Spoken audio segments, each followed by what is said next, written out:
thank you so much for joining. We're going to go ahead and get started. So first of all, welcome to our webinar today. We'll be discussing the latest trends and opportunities in Vietnam. So could everyone raise their hand just to show me that you can hear me and see the screen properly? Okay, I see a couple hands going up. Thank you so much. And if you have any technical difficulties throughout the webinar, please just send me a message in the chat and I'll be sure to get back to you about it. So before we get started, a little bit about us. We are Redfern Digital. We're a leading independent brand management agency that develops, manages, and distributes brands across Southeast Asia. So we're responsible for the strategic direction, growth, and performance of some of the largest and most successful brands across categories in the Southeast Asian market. And here is some of our work so far and some of the brands that we've worked with in the past and currently. And then our speaker today will be Ryan Malloy, our CEO. So today, our agenda is going to be split into three parts. We're going to discuss the Vietnam market and provide an overview of the sales channels, the macro landscape, the e-commerce and retail sales, and then going into social commerce and TikTok. And then we're going to discuss the Vietnamese consumer, going into demographics, the different trends that they have, the different types of consumers that are in Vietnam. And finally, we're going to do a deep dive into specific categories and point out the different trends within these categories, their size, and then a little bit about opportunities within these categories as well. So I'm going to, and if anyone has any questions throughout it, please do send them through and we'll get to them at the end. We'll have a Q&A portion at the end. So with that, I'm going to hand it over to Ryan and he can go ahead and get started. Just give me a second. All right, Ryan, let me. Brilliant. Thank you, Sandra. And thanks everyone for joining today. Just give me one moment to share my slides. And can you see that okay?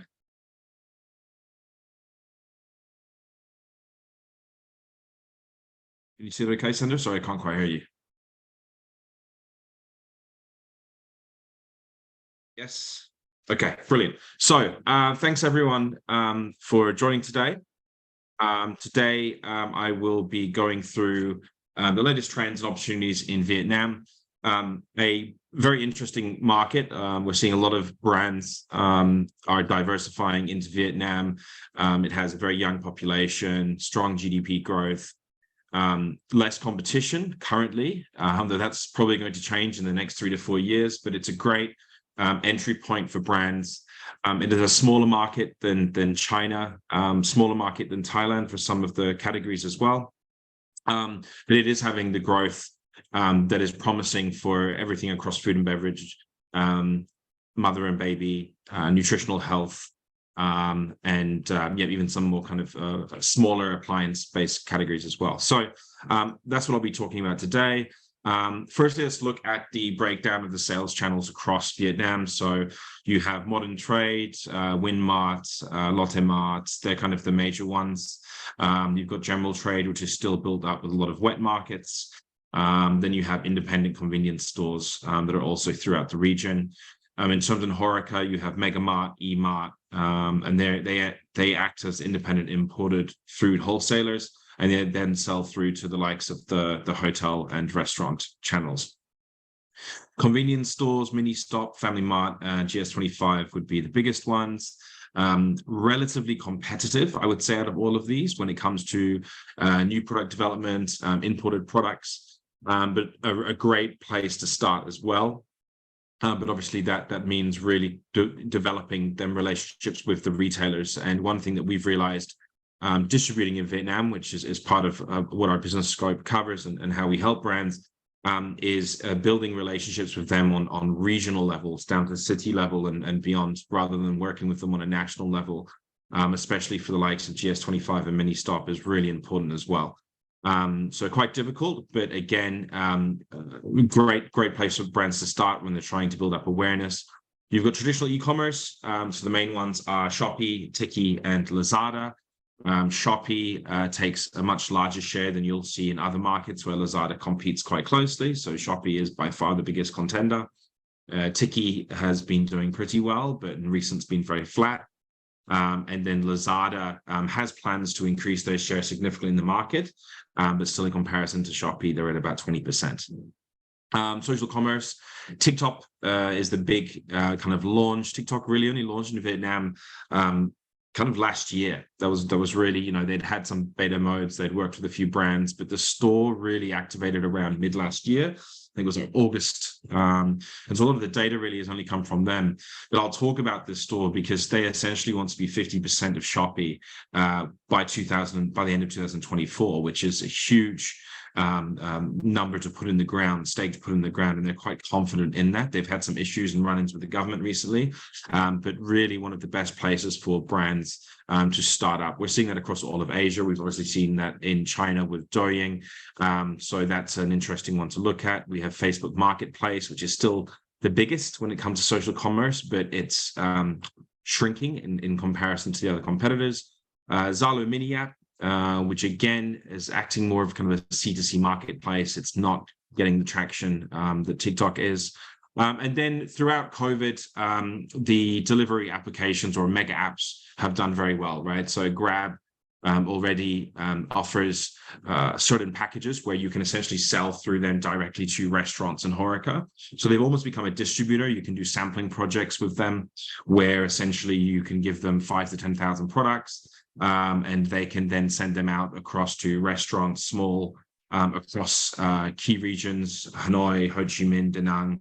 And then from there, it can really help, you know, then business can make a decision on whether they want to take a product. So that's quite a cool thing that's really come out of COVID. And also it has helped general trade and modern trade and convenience as well when it comes to sales. Yeah, so they're kind of the main ones. Then you've got Gojek and Shopee Food, but in comparison, they're much smaller. So if we look at the macro landscape for Vietnam, one thing that I've taken out here is if you look at the comparison to China, and it often does get the comparisons, right? These numbers are for e-commerce on the right. They're not including social commerce. China with social commerce is around 40%, which is incredible. Vietnam, probably around 10. Social commerce is still on the up and coming. TikTok's really not taken that off yet. I think even 10% would be pushing it. But if we understand that TikTok's going to be 50% of Shopee by the end of 2024, then by then at least it would be around 10%. So what brands need to take into account is that e-commerce is still very small. It's about 7.5% of total retail in Vietnam. And so that means that brands need to have a strong offline play as well, working with distributors, the correct distributors, often working with multiple distributors, especially across North and South. But e-commerce is still important, right? One thing that we're discussing with brands is when we do different reports, if we do them for Thailand and China, we find that it's very easy to find 3 competitors over $200,000 online that are doing well, and we can benchmark. For Vietnam, there's not that many. And so it's a really good place to put a stake in the ground for brands and to be able to run, and it's relatively inexpensive. So e-commerce is still important, but again, it is a smaller share. You need to take into account the delivery apps that are put into a different segment. You also need to take into account having a distributor and partner on the ground. If we look at total retail sales, they haven't been projected to be great in 2023. There have been some hiccups. That being said, it's a phenomenon we're seeing across Asia. And so we're looking beyond, Q3, Q4 2023 for that to start to pick up again. It's a bit of post-COVID concern, but as you can see there, growth rates in consumer goods has actually stopped. And there's a lot of discussions in Vietnam around why it's going in a different direction to GDP. Growth in e-commerce, again, so you can see the market size, 2022, $16.4 billion US. It is 7.5% of retail, but growing very quickly. We can also see that e-commerce users in Vietnam continues to grow. Compared to other countries across Asia, it's still relatively low. It's at 78%. It's at 57.62%, but we can see that growth will continue. So there's only around half the usage that there needs to be, and within the next 4 years, we're going to be seeing around a 20% growth on that. So that also brings a lot of opportunity for e-commerce, especially with mobile sales, and that will account for around 57% as we lead forward. So looking at different categories that are doing well. So consumer electronics is still a big part of purchasing in Vietnam. It's a very important part of most Vietnamese consumers when it comes to acquiring top of the range phones. And so it really is kind of on the top of the list when it comes to expenditure. Food and drink does very well. We've seen that beverages have continued to have growth coming out of COVID. It's one of the stronger categories.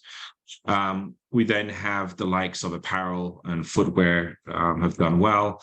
Consumer appliances have seen growth, but actually not as much as was anticipated over the last few years. Then we have beauty and personal care, home care, consumer health care, media products, and pet care. So pet care is still quite a small market in Vietnam. Again, not much competition, but quite low price products in comparison to other markets. So this gives an idea in terms of the growth rates and what's doing well. So obviously, CAGR across beauty and personal care has been quite strong. We've also seen it do quite well in the likes of home care and also then pet care. Yes, it's had a lot of growth, but it's from a very small base. So social commerce is kind of the big discussion at the moment. So what is social commerce? It's the purchasing of products through social media platforms that combine entertainment and online shopping. As mentioned, there is Facebook, but really this comes down to TikTok and the plans that they have for the market. Social media usage is very high in Vietnam, and in fact, the percentage is higher than when it comes to e-commerce shopping. So using social spending to increase sales of FMCG is something that can really support brands as they grow. And then also the perception on social commerce among Vietnamese online shoppers in 2022. So we can see the differences across different platforms. Obviously, easy to use. Facebook does very well. When it comes to convenience, we have Zalo does very well. It's very much around the messaging application, the way it functions. When it comes to fast delivery and more around sales, we see that TikTok does very well. So again, different functions by different platforms. Interesting when we look at the reasons for purchasing on social media through social commerce, they're quite different to other markets. In other markets, it's mostly around interest. So that kind of convinced by social media advertising, which you can see in fourth place at 17%. But in Vietnam, it's actually still seen as being relatively convenient compared to the large public EC platforms such as Shopee and Lazada. So that's something as well that they've done a very good job of integrating TikTok so that people feel that they can get the delivery faster, they can get it safe, it won't be damaged. And there's that same level of trust as you get with the major platforms, which has meant that social commerce has struggled in a lot of other economies. Sale promotion, again, social commerce usually will have around a 10 to 15% discount compared to the public platforms. And also then the influence of celebrities as well. So one of the core differences, for example, if you look at TikTok versus Douyin in China, obviously China leads when it comes to sales, ByteDance's sales. A lot of it is done by live streaming. The vast majority of sales are live streaming in China, whereas we still see a lot of video sales through live streamers and KOLs in Vietnam. One of the reasons this is purely down to cost effectiveness. The price of working with KOLs in China is very high. In Vietnam, it's still quite reasonable. So your ROIs can be stronger and the video format still works and live streaming still has some work to go. That being said, live streaming is starting to carve out more and more year on year in the Vietnamese market as well. And so, yeah, as mentioned before, Facebook is the most used social media platform for making purchases, but this is very much likely to change, especially with the focuses on younger generations. Younger generations are very much more geared towards using the likes of TikTok, TikTok really is kind of the main one, and also Instagram. So just pushing on TikTok again. So as you can see, the data really only goes back to September last year, but you can see how much it's grown. So the 2022 total GMV of TikTok Shop in Vietnam was almost 234 million USD, with 4.5 million product listings. 2023, TikTok Shop has exploded to almost 1 billion USD in sales with over 22 million product listings. So it's had difficulties in other markets, has TikTok, especially the North American market, as I'm sure everyone has heard about. So there's a lot of investment in terms of Vietnam and Southeast Asia, but in Vietnam in particular, they have said that TikTok hopes to achieve 20% of Shopee's GMV by the end of this year, and then 50% by the end of 2024, which is incredible. If you put that in perception of what's happening in China, Douyin is still only around 25% of Alibaba, and it's already seen as kind of the major contender. For them to have 50% in Vietnam by the end of 2024 is incredible.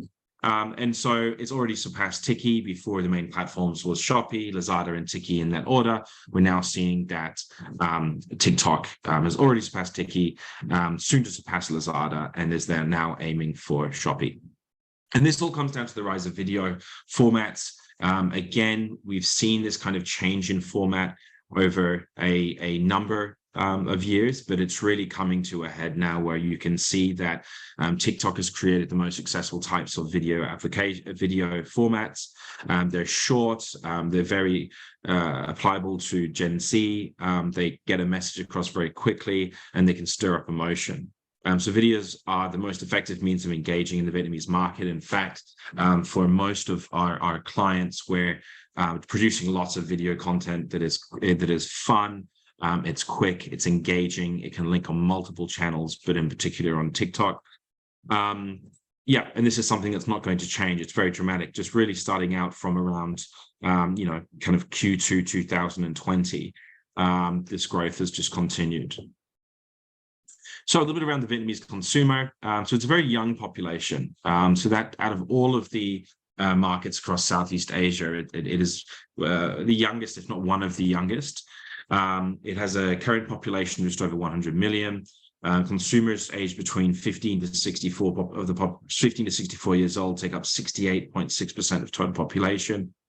You can then see down that breakdown. So the over 65 kind of aging population is very small. It's only 5.8% in Vietnam. So it's very young. You also have a lot of 0 to 14, right? So children as well takes up around the other 25%. So most products are really for white collar workers, families, and children. That's the major proportion. Very urbanized, 39% of the population lives in cities. And social media is a very big part of daily life, over 2 hours and 32 minutes. So just based on my time in Vietnam, I've been quite amazed by the amount of time that is spent on video content across YouTube and TikTok, as well as on Zalo and other messaging platforms. But obviously, they're less of an entertainment form, more of a function. So the entertainment form and time spent on social media is really key to the market. Yeah, and over 6 hours, 23 minutes a day spent on the internet. So relatively equal split when it comes to male and female demographics, but again, slightly skewed to female with 50.7%. So the big talk around Vietnam is really the growth into the middle class. So Vietnam could add 36 million people to the consuming class in the next decade, right? So we can see here in terms of how that middle class has been carved out, 2000, 2010, 2020, and then what that's going to look like in 2030.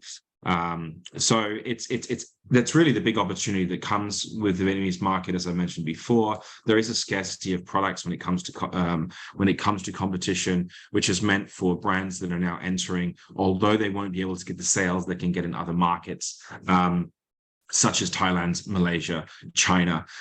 They definitely will be one of the first contenders. We're seeing that for any decent sales products on e-commerce over 100, 200,000 US dollars a year.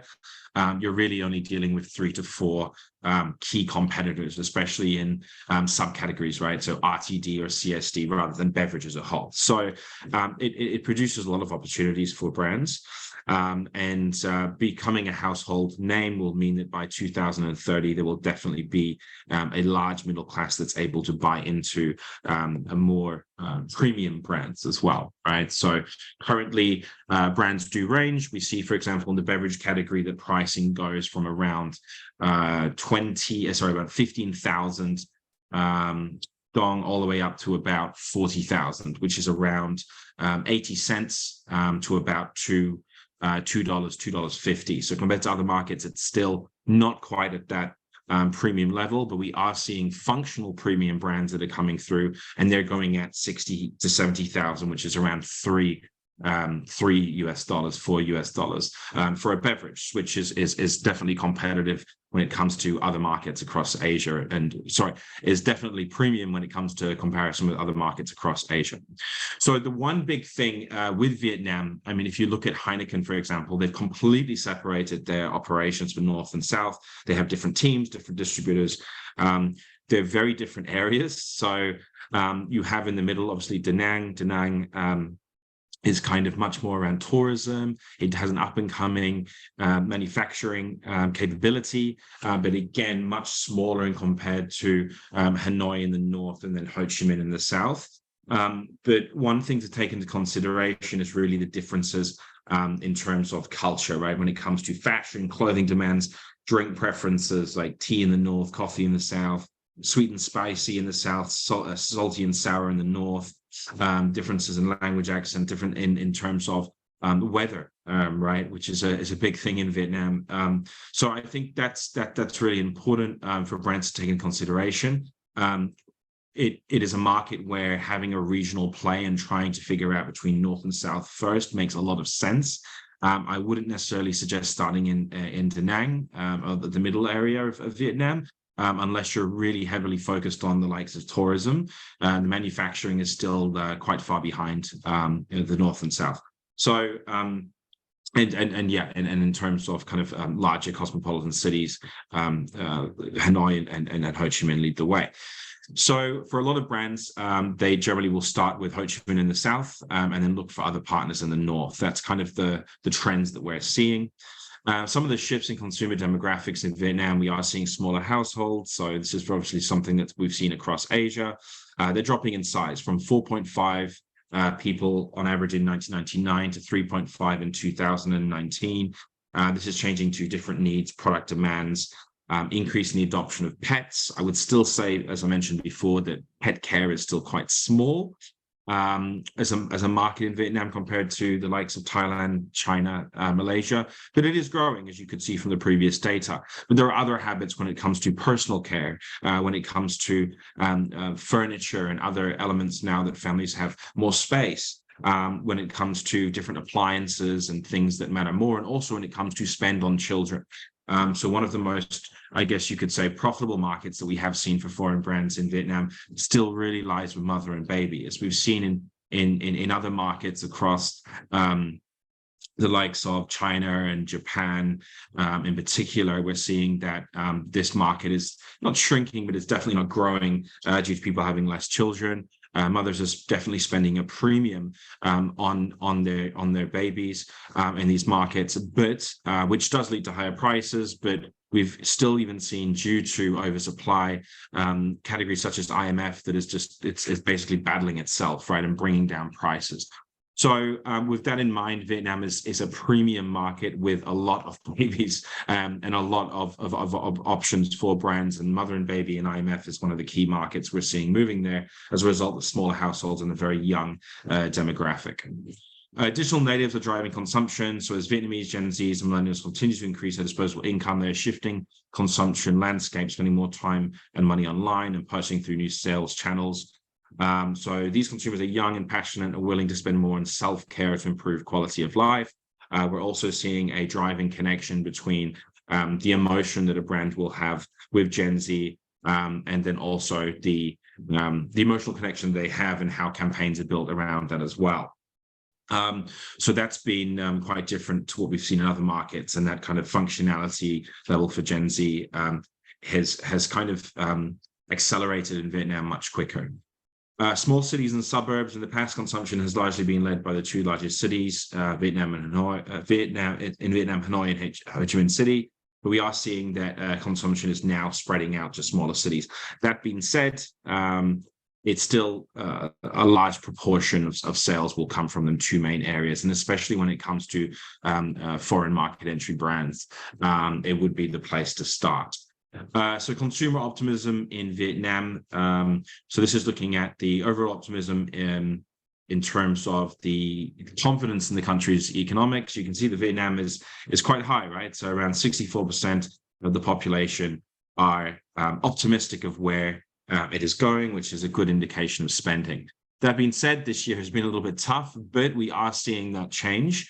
And already the forecasts for the latter half of the year have increased from the government. So that optimism just needs to keep on increasing as we move forward. Some of the Vietnamese consumer trends, so we have value conscious, inflation and worries, income reductions have increased, consumer concern about product value. So one thing as well, you'll see across a lot of other markets across Southeast Asia is really the kind of value for money offerings. People are willing to pay more for something if it shows good value, right? And perceived higher value. This is around quality, novelty, self-expression, individuality. So really pulling them out as USPs is important. Omni-channel preference. After COVID-19, more consumers have purchased through non-in-store channels. Among these consumers, 65% intend to continue using alternative shopping channels and conducting product research. So we're seeing that with social commerce rising. We're seeing that with the e-commerce platforms and the investment that they've put in, the growth they've had over COVID. Less brand loyalty. So brands need to do a lot in terms of engaging with consumers. One of the things that we found to work very well in Vietnam is offline events. So different types of sampling, really trying to push consumption, if it's in food and beverage, or to introduce the product, to build brand loyalty ongoing, and to create as many touch points as possible. Search for purpose. Vietnamese consumers are increasingly aware of health and sustainability as factors to consider prior to purchase. However, these are not yet priority. So again, around eco-friendly ingredients, recyclable packaging materials, they are important, but again, only 31% of consumers indicated willingness to pay more when it comes to the environment. So if we look at the types of consumers in Vietnam, we have the undaunted striver, the impulsive spender, the cautious planner, the minimalistic seeker, and the secure traditionalist. So the undaunted striver and the impulsive spender are the ones that are taking up the majority of share, together with the cautious planner. So the undaunted strivers, essentially, they want to enjoy life and spend money now rather than save, have much more impulsive purchases, very concerned with image, being trendy, online and offline status is very important to them. Enjoys experimenting and trying new products, which does lead to issues around loyalty, but again is also a benefit for brands coming into the market. High quality, novel experiences is very important. One thing that I'll mention later is just the spend on F&B and the recovery has been huge in Vietnam, and that really comes down to the desire for consumers to spend more on experiences and less on products. So this is something that we're seeing across multiple markets, but we're really seeing that in Vietnam, where the F&B sector is fighting back very, very strong, whereas it's still struggling in some other areas. Even with that being said, that's managed to happen without tourism levels being where they need to be. So already there are changes in Vietnam right now around visas and around supporting easier access to for tourists, for businesses. So this is an interesting change that's supposed to be unraveling in the next 2 to 3 weeks. And that again, with what was already in place, will support that kind of economic growth and also the importance of the experiential sales. Focused on willing to spend for premium quality, name and luxury brands and popular products. For impulsive spenders, interested in the latest trends and follows them through social media, values experiences and enjoys shopping, wants customized and novel experiences, products, and willing to pay premium for it. One thing that we have seen, just touching on that point, is a lot of, 3 different things, right? So the customization for Tet, which is the Lunar New Year celebration, is probably the strongest in Vietnam out of any of the other countries in Southeast Asia and China. So it used to be quite strong in China for a number of years, but in recent years, it's had less in terms of new gifting boxes, different types of formats. we're finding that the NPD and the formats that are being put out in Vietnam are incredible by foreign brands and local brands alike. So that's something as well. Trying to have that customized experience is very important. One thing as well is music is very important in Vietnamese culture. So we're seeing lots of different ways that brands are utilizing certain types of music, whether it be through TikTok or through even O2O, different packaging that kind of has audio involved.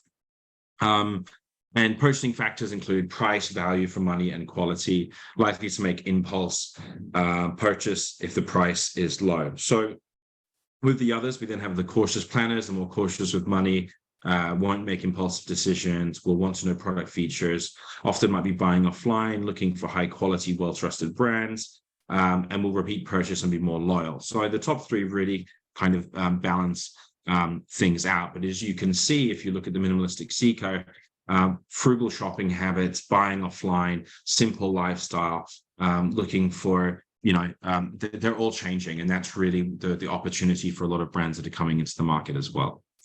So some of the characteristics across consumer age groups. So we have 25 to 32-year-olds, care for themselves, willing to spend, digital mania, product reviews matter. And what's important to them is more around quality, safety to some extent.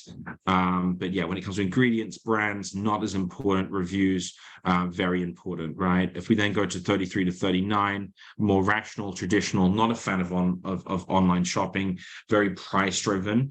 So for them, it's more about kind of product safety.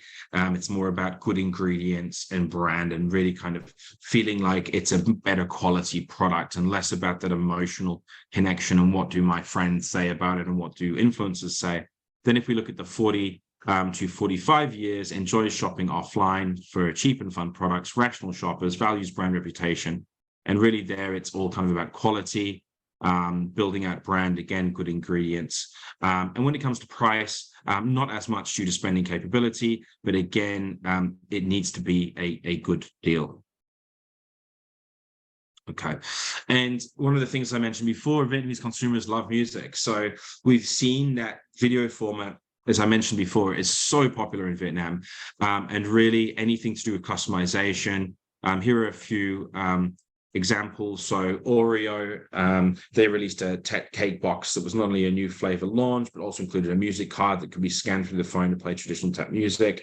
They collaborated with a Vietnamese singer to allow customers to unlock 5 exclusive Tet songs by matching an image on their screen to cookies they're eating. So that was very successful. We've also seen Barocca, for example. They collaborated with Vietnamese artists, I don't know pronounce ISAC, anyway, with 3 different Vietnamese artists to produce a music video for 2 p.m., which was promoted across Instagram and TikTok. And then that was obviously related with a hashtag challenge, which is one of the main functions around TikTok. So what you can see here is basically that kind of connection with music, video, and also one thing that I hadn't mentioned earlier is a lot of brands work with celebrities. So although we've seen, again, in the Chinese market, for example, that celebrity power is quite low, all of the brands that we've worked with that have a business of at least $10 million in Vietnam are working with a celebrity in some format, whether it be for IP usage, whether it be for trying to drive sales. It's a very big business in Vietnam. But again, being able to tie that into something that is meaningful makes sense, like music, like packaging that is very customized for Tet, different things like that is also important. And the influencer market. So the influencer market is very behind some other markets, but that is actually a great opportunity for brands because what we've seen is that influencer inflation is starting, but it is not yet there.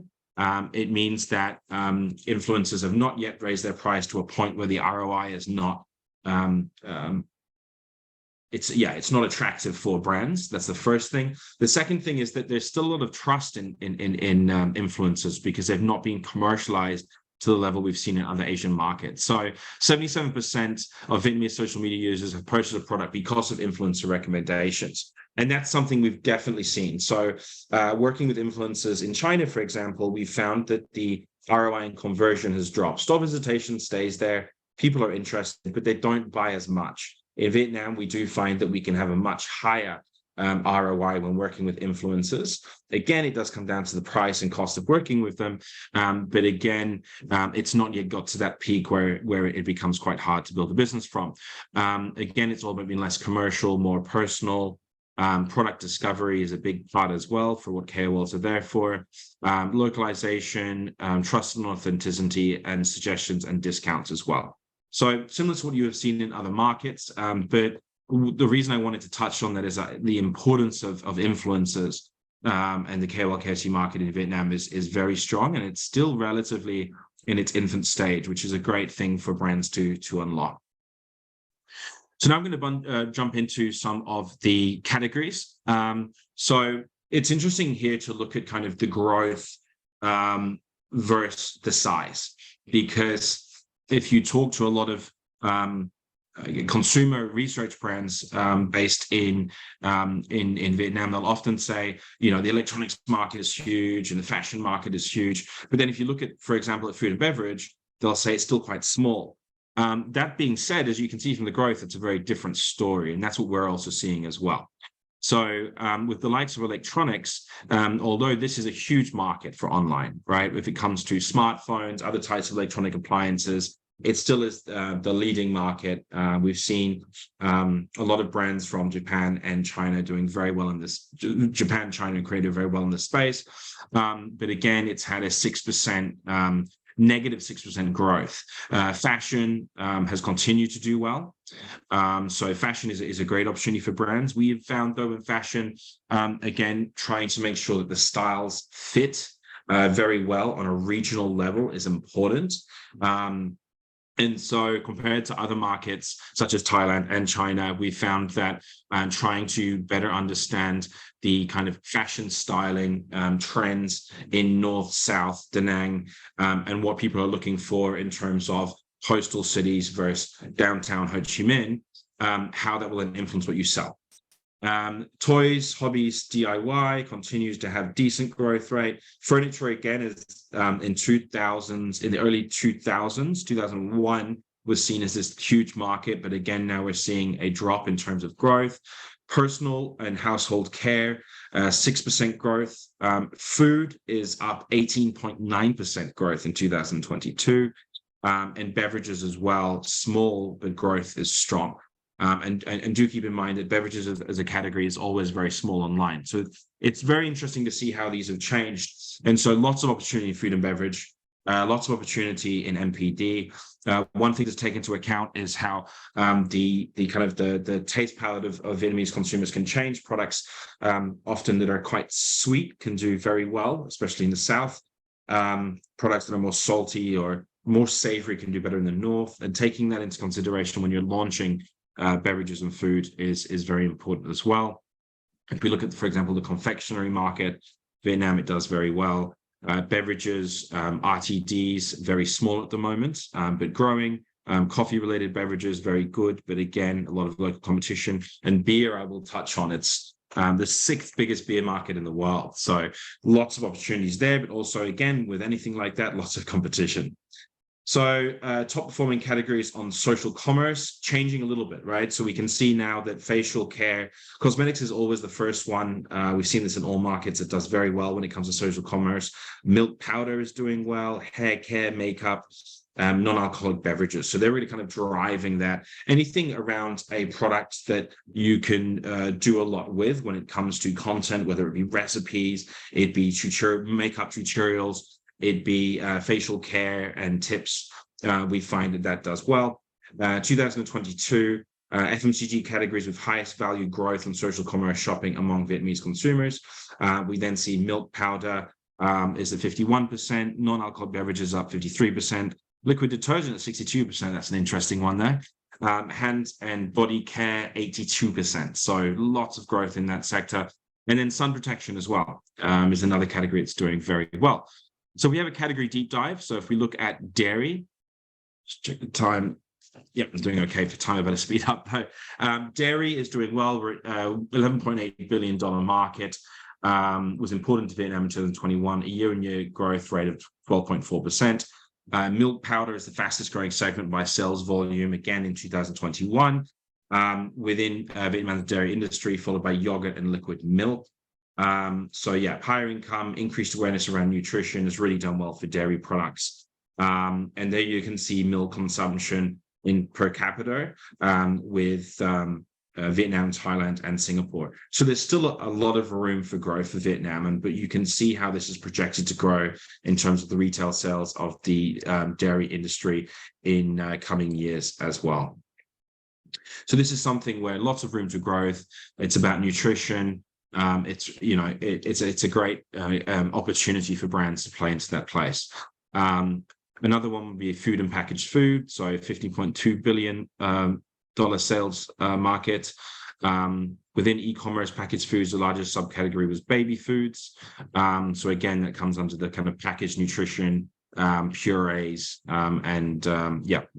online food delivery. So Vietnam's online food delivery market reached $597 million in 2021. It's estimated to reach over $1 billion, 1.5 billion by 2027, with a growth rate of 16.4%. So again, being able to play into food and beverage is a great opportunity right now. And there aren't that many competitors as you would think. So I think that's a key place. But again, interesting when you look at the online food delivery market and the power that Grab can support. We're actually putting in a partnership with Redfern with Grab to be able to do distribution through them and to basically open up the restaurant market. The HoReCa market is quite segmented in Vietnam, so trying to do that yourself or through a distribution partner can be hard. Grab is now unlocking that as an opportunity. And healthy eating is very big as well. Since COVID, consumers are much more focused on healthier food. Also things that are more snacks, enjoyed together in the office. They're paying greater attention to organic products, product origin, and wanting to have clean food chain to ensure food safety. And then again, we can see how the food market is growing. So beverages, 6.45 billion liters. This was in Q4 2022. Beverages is a lot of talk around the town. So when I've met with other consumer research companies, with other e-commerce enablers in Vietnam, there's a lot of time being put into beverages. There's a lot of OEM suppliers as well in Vietnam, and the government's putting a lot behind it. So whether that's a benefit for brands moving in on beverages into Vietnam, or it could be later a challenge due to domestic competition, it is definitely a market that is going to see growth. What we're seeing is that hot drinks currently have the greatest market share, over 58%. So hot teas, coffees. We then have segments for soft drinks. You've got packaged water, enhanced water, flavored water, carbonates, nectars, juices. This had the highest volume in Q4 2022. Carbonates had the highest volume in 2022. So carbonates, when it comes to, I guess, RTDs, alcoholics, still very small, as I mentioned. There's only 2 brands that are currently operating on a large scale, Chill's being one of them. When it comes to carbonates, lots of opportunity, and it's the highest volume at the moment. When it comes to segments for dairy, soy drinks, milk is had the highest volume, and the segments for alcoholic drinks, beer has the highest volume. So it's a huge beer market. That is one of the key differences in Vietnam that I've seen across Southeast Asia. Beer is doing very well. Also, cider is making pretty good leaps and bounds. So Somerset is selling across most of the CVS, and there's a number. Strongbow now have released a number of different localized products. So the beer kind of cider area is a great opportunity. And then if we look at kind of ready to drink alcohol, this is something that we're waiting to see. We're actually working with the brand to launch on that, and it's a lot of opportunity if you follow the beer and cider segments. So then further category deep dive. So again, tea is doing very well. That we are seeing across the whole of Asia, the likes of tea, sparkling teas, new formats of tea are really kind of jumping to the front. Nutritional drinks, so anything that is around kind of liquid milk or yogurts, kind of, I guess you could say, more functional. Coffee is a big market, but not necessarily one I would go after in Vietnam. And they have a very strong coffee culture, and it's more that the Vietnamese coffee would be sold exported rather than imported. There is definitely some Italian coffee that is making headlines. You've obviously, the likes of Starbucks and the kind of the offline, more kind of, QSR players, cafes doing well. But again, when it comes to RTD functions, the market is quite strong already. And they have a number of domestic brands playing in that area. Bottled water is doing well, especially when it comes into functional. Energy drinks is a decent market. It's a small share here. You can see it around 6%, but in comparison to other markets, apart from Thailand, it's quite strong. And then CSD as well is continuing to grow and do well. When it comes to number of drink choices per week by age group, 25 to 34 years old at the highest frequency. So again, playing into kind of that middle millennial age group of consumers that have consumption power to buy more. We'll also look at having different varieties to try to support digestion, to health boost, mix flavors, add toppings, etc.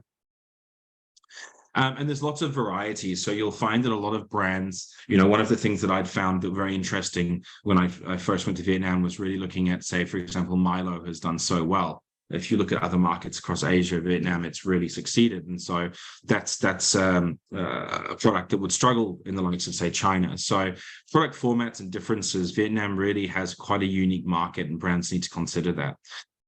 Vietnam is Asia's top consumer of beer. So this being said, also there is a shift towards craft beer and also local brewing. Heineken and Sabeco, all the big guys are really Asahi. They're all very much involved in Vietnam. So for craft beer, there are opportunities, but it needs to be something that is made sustainable for the brand. What we're seeing is a lot of brands that are essentially having their beer brewed in Vietnam, which is something that I would also suggest as an opportunity. Fitness, again, we are seeing an increase in revenue for fitness. It is a kind of an opportunity with an 8.67% CAGR across 2023 to 28. But in comparison to, again, other markets, it's still relatively small, and there's some way to go when it comes to fitness. We're still seeing, for example, protein bars, protein powders much further behind than a lot of other countries. And there's a fair bit of infrastructure to be built around fitness to support these markets. Now, health supplements, so $562 billion.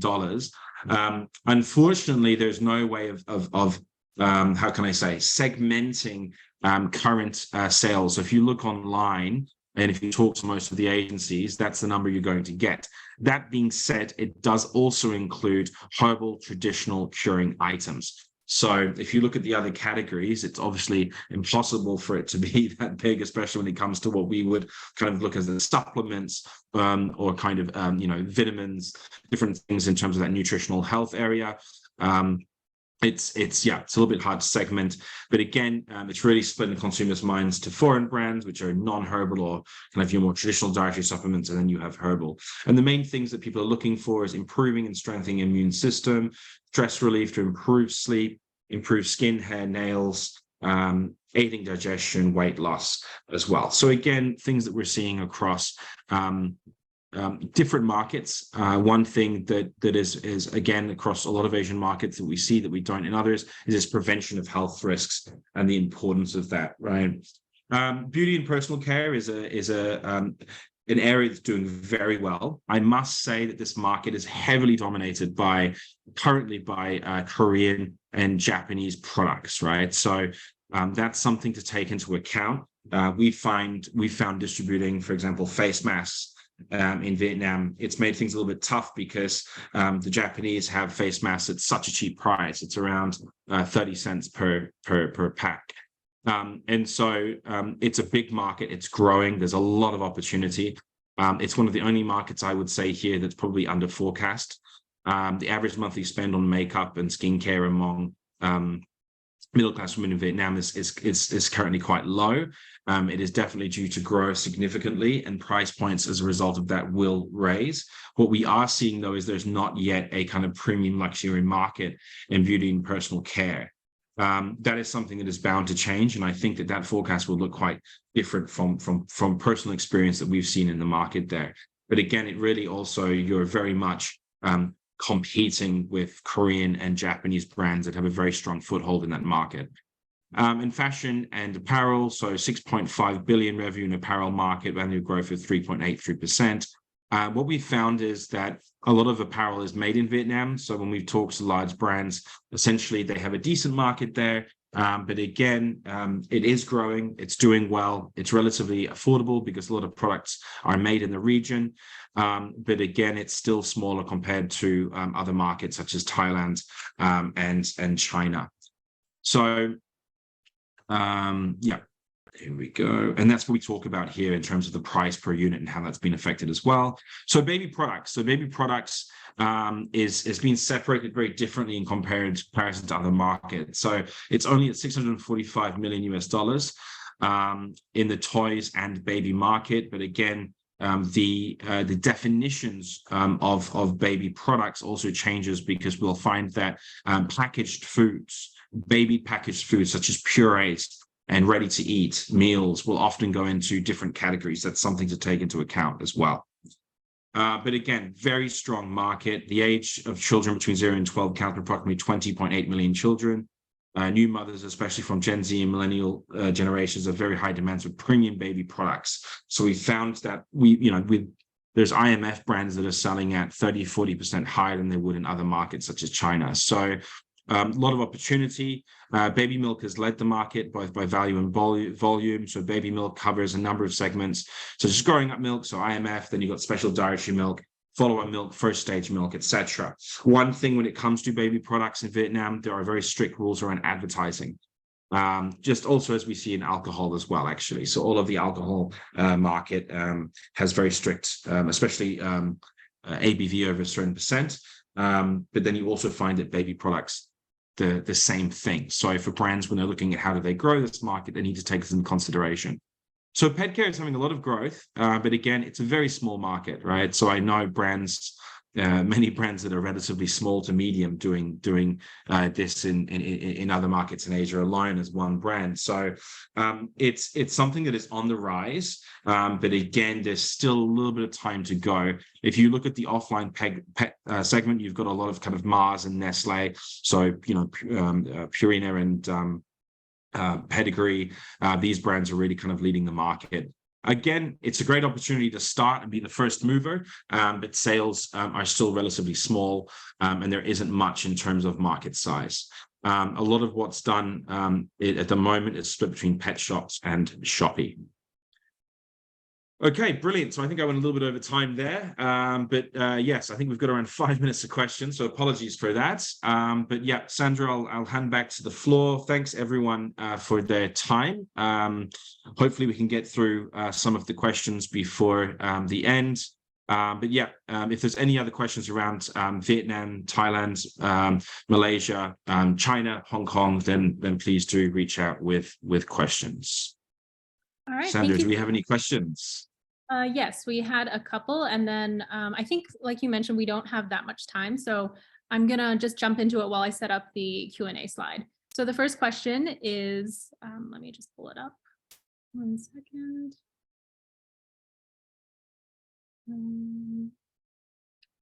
What do you think is the real size of the dietary supplement market compared to the sizing that you just provided?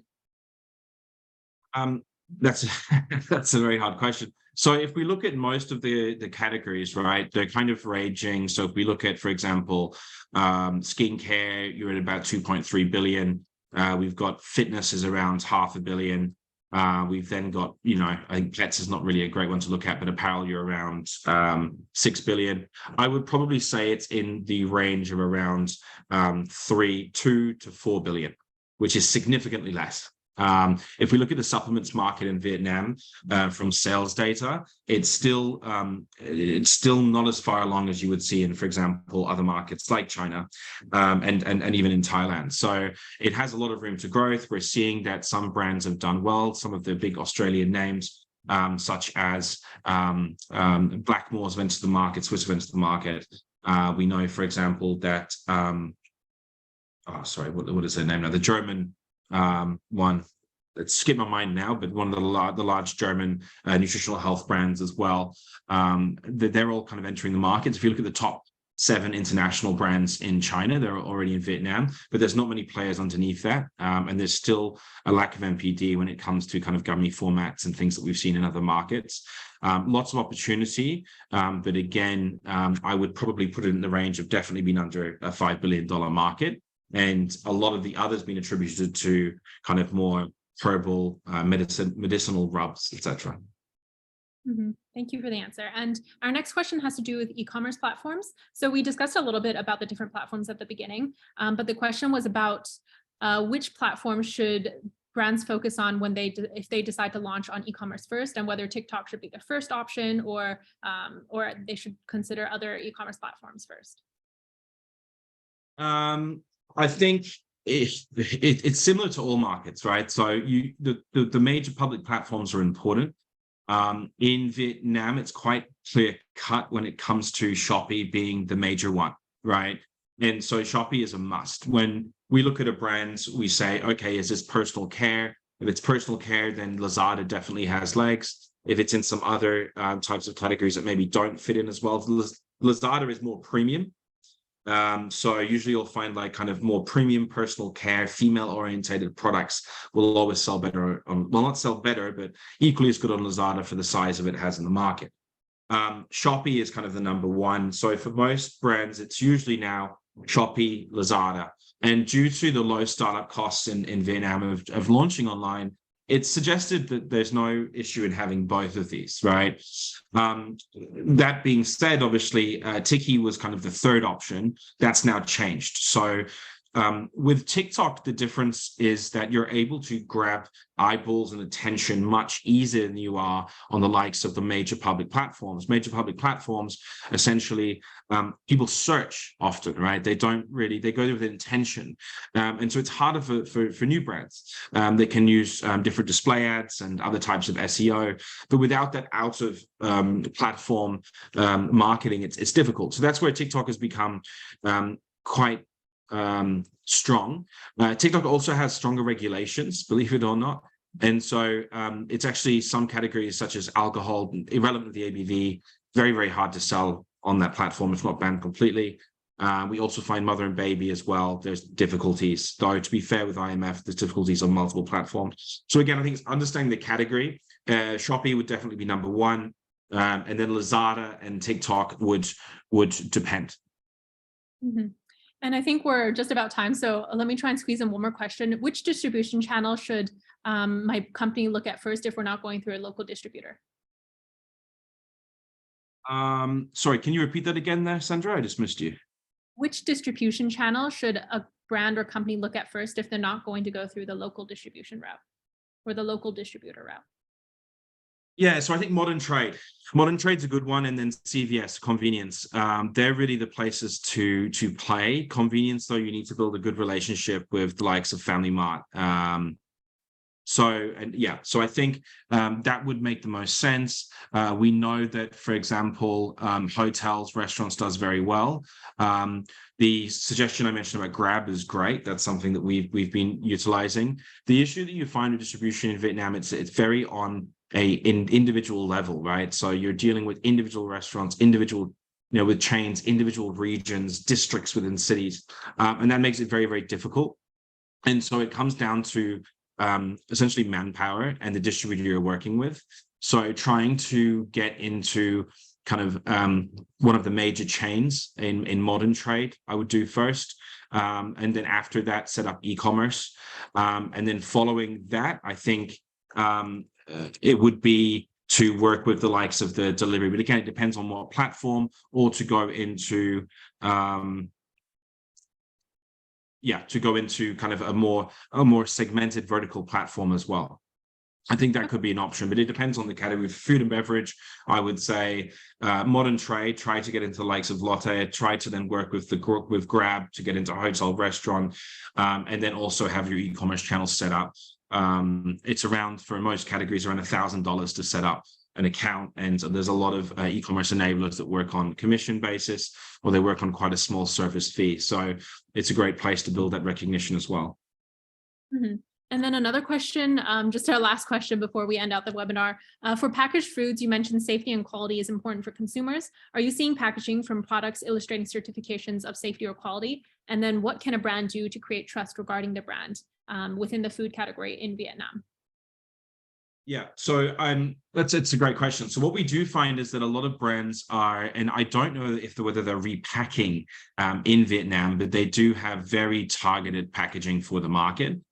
They also will utilize different add-ons, displays, in-store tasting, where you can really kind of bring through that quality in terms of the functions. It's really like if you looked at the market in China 10 to 15 years ago, everything was about, these are my 5 USPs, right? This is my strength in terms of I have this ingredient, I have this function, I have this much higher than my competitor, trying to really bring them to the front of every display that you have, trying to utilize that in all of your ads. If you look at, for example, A/B testing on e-commerce that we see in other markets, it's moving more towards lifestyle and more about emotional connection.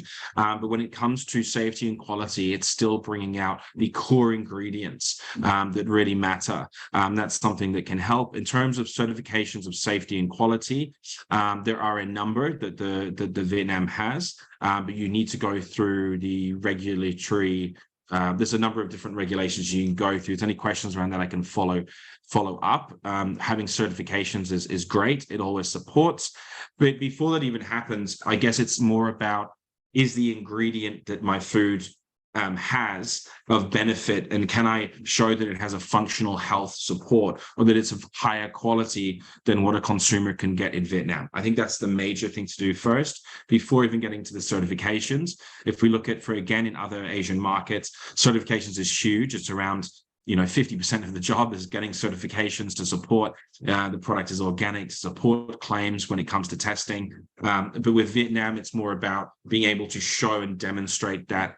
We see that, for example, a lot of success in modern trade is around having offline sampling with the retail stores together and trying to get that message across media. All right, thank you so much, Ryan. And thank you to everyone who joined. Ryan's contact details are on the screen right now. So if you have any other questions that we didn't get to, feel free to reach out after the webinar has ended.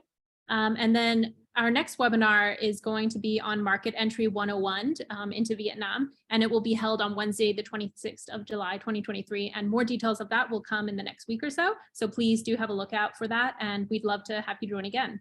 So once again, thank you for joining, and I hope you have a great rest of your day. Brilliant. Thanks, Sandra. Thanks, everyone. Take care.